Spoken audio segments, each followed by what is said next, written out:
Well, it's been a quiet week in Lake Wobegon, my hometown, out there on the prairies. It's been beautiful this last week. The Lake Wobegon Whippets opened their 94 home season with the annual Memorial Day doubleheader at the Wally Old Hard Hands Bunsen Memorial Park against the Avon Bards. Ernie, the old knuckleballer, was up on the mound for the first game. He was a little over-anxious, throwing a little bit hard. But he discovered a secret. He'd get that knuckleball to flutter the way he wanted if he put a stone in his right shoe. Somehow that just did the trick. It brought him down off the mound off balance. And that was all that he needed. Unfortunately, he didn't discover that until the 7th inning. And by that time, we were on the short end of a 10-1 score. Chip Soderberg was up, the big sidewind left-hander was up for the second game for the hometown team. He pitched shutout ball right up through the 6th inning when a woman in a white dress who had been sitting directly behind home plate got up and left with a guy who'd just driven in a red Camaro. And this disturbed Chip's concentration, so he had to leave the mound at that point, and he was relieved by Ernie, the old knuckleballer. And this time the stone in the shoe did not work for Ernie, and we came out with a score of Whippets 2 and the Bards 11. But as we say in Lake Wobegon, it could have been worse. And it was a beautiful day out there in the sun, despite the paint fumes from the bleachers, leaving some people a little bit lightheaded. But it's that time of year. It was warm and sunny this last week, and it put all of the 1994 graduates of Lake Wobegon High School who are going to graduate on Wednesday, put them into a warm and a wistful mood thinking about their futures. Those hopeful young people who are going to be parading up to get their diplomas out on the football field on Wednesday evening. The platform is set up in the end zone, and a lot of these young men in the graduating class have never crossed the goal line before. And so that'll be exciting for them. Tonight is a great occasion for me, and I hope you forgive me if I talk about it, because it was 20 years ago this spring that I came down here to the Ryman Auditorium in Nashville to write a magazine piece about the Grand Ole Opry on its last night from this hall before it moved out to Opryland. And that Friday night at the Opry in 1974 is very vivid to me. I remember where I was sitting. I was right up there in the balcony. I can almost see the seat from here. And it was sitting up there in the balcony, looking down here at all of them playing on the show, that made me think that if I ever managed to finish writing this piece, I'd like to go back up to Minnesota and start a radio show just like the Grand Ole Opry. It seemed like a lot of fun. So it's a powerful feeling to come and visit the site of yet another of life's haphazard decisions. And to think about who that young man was sitting up there in the balcony. He was 32 years old. He was discontented and confused, normal for a writer. And he was sitting up there looking at people on the stage, trying to think how he was ever going to get this down on paper. It was just too glorious and too exotic. The pulsation of fans, people fanning themselves in this auditorium, and those church windows in the back, the colors of the sequins and the way the performers did their hair, the way the announcer gestured to the audience for applause, the crowd milling around in the wings, those pin rails along the wings with the ropes tied to them going on up to the fly gallery. All those performers coming on with their gorgeous mother of pearl guitars and the smell of hot dogs and beer and the smell of people. all of that gaiety and confusion. I was sitting up there and wondering how I was ever going to write this thing. It was my first nonfiction piece of writing, and I was really on the spot. I wasn't that smart, but I'd known that for a long time. Ever since I almost got kicked out of the University of Minnesota, where I came to the limits of my natural God-given ability at taking multiple choice tests. I had perfect pitch when it came to multiple choice. Somehow I could always hear which one was the right answer. And in the Midwest, back in the 1950s, it was almost always C was the correct answer.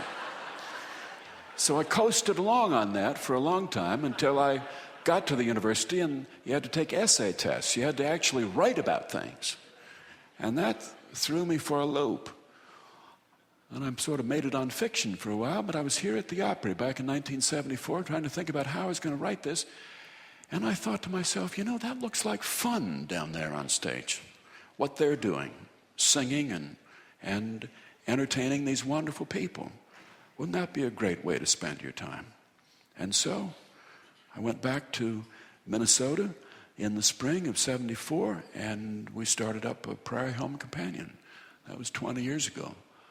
All the result of a foolish decision made in the balcony of this auditorium way back then.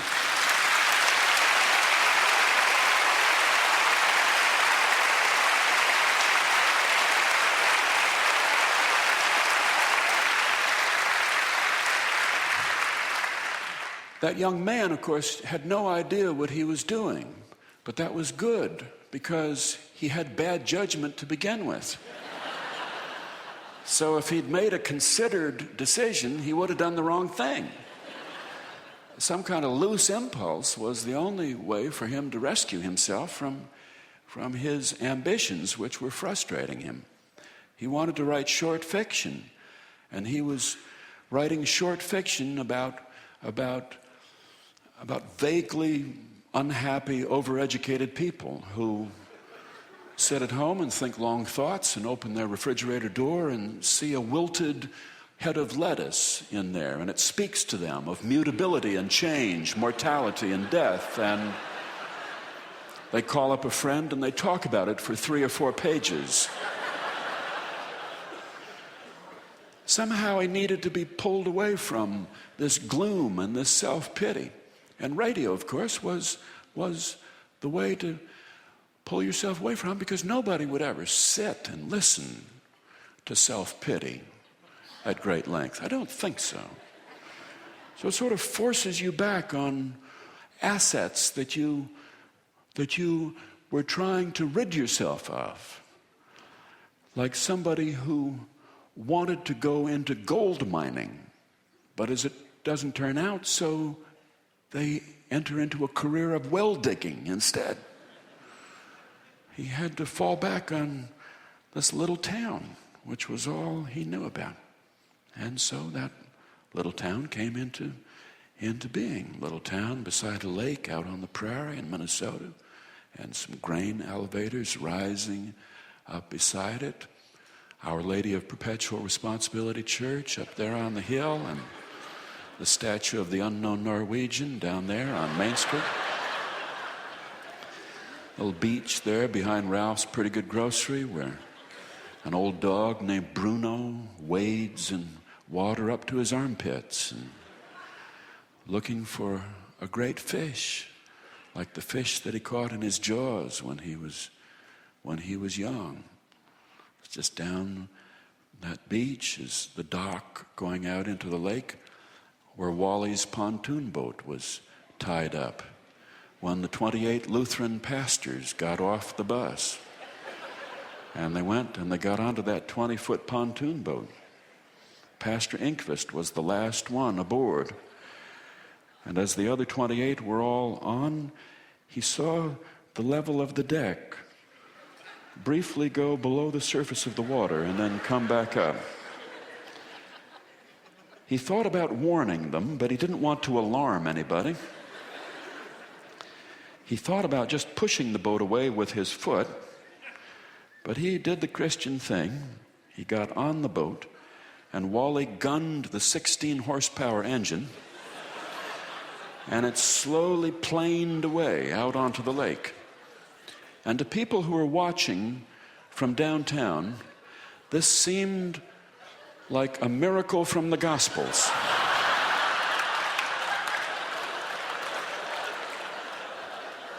In the Gospels, only our Lord did it, but here there were 28 standing and moving slowly across the surface of the water.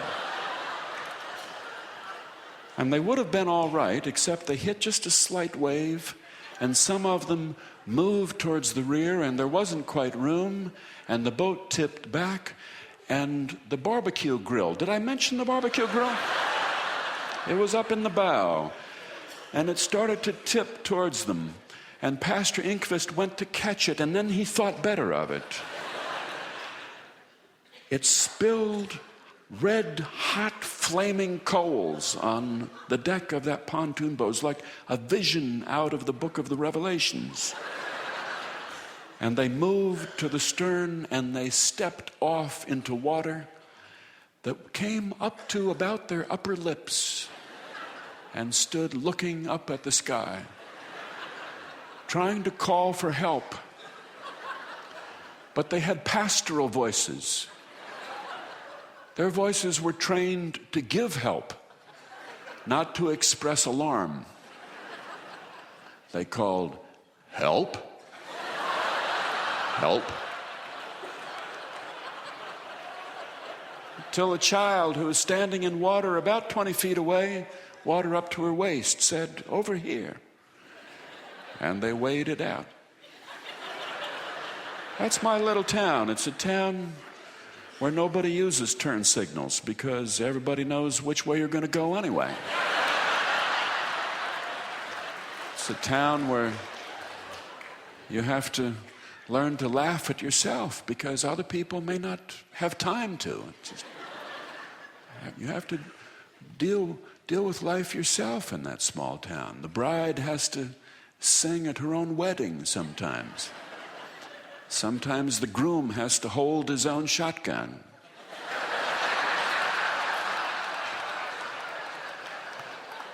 It's a town where there's nobody else to wash your clothes for you. You have to do it for yourself. And so everybody in town has seen your underwear many times. They've seen it on the line. They know what your underwear looks like. And they have heard you snoring. And if you have a taste for whiskey, they know what kind, and they know to what extent.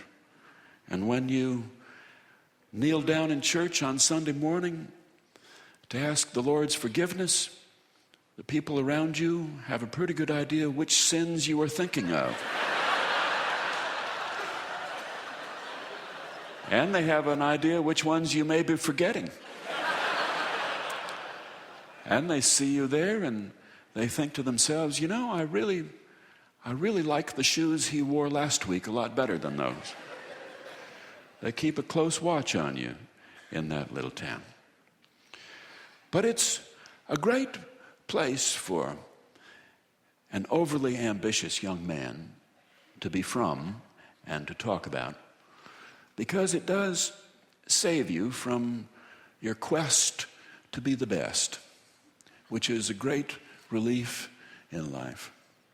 People all over the country are angry at themselves for not being smart enough or skinny enough or rich enough or sexy enough. But in Lake Wobegon, they gave up on that a long time ago. We failed a long time ago, and that's a blessing. Lake Wobegon will never be the Athens of the Midwest. It never hoped to. We knew we weren't Athenians. We knew it was beyond us to even try. It never will be the jewel of Mist County. It never will be the Queen City of the upper Mississippi River Valley. It's a place where people believe in the idea of things being good enough. Good enough. As as we say back home, it could be worse. Sometimes things are just good enough.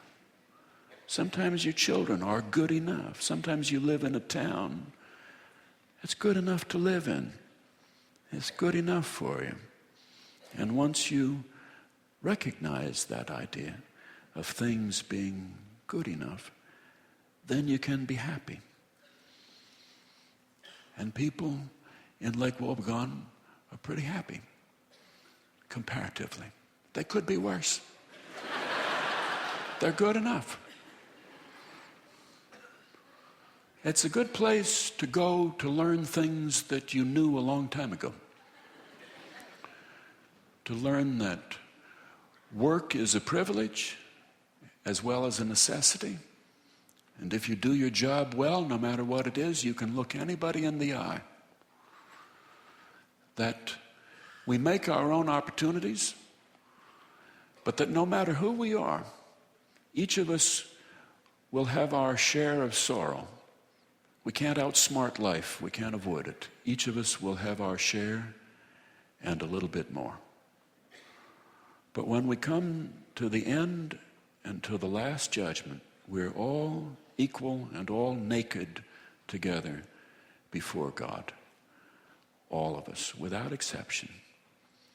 And so, because that day comes quickly, we want to enjoy what is truly best. And that is fresh sweet corn and good coffee, rhubarb pie, new jokes, and people who, even though they know you awfully well, they still vote for acquittal. Thank you so much. That's the news from Lake Wobegon, where all the women are strong and all the men are good looking, and all the children be above average.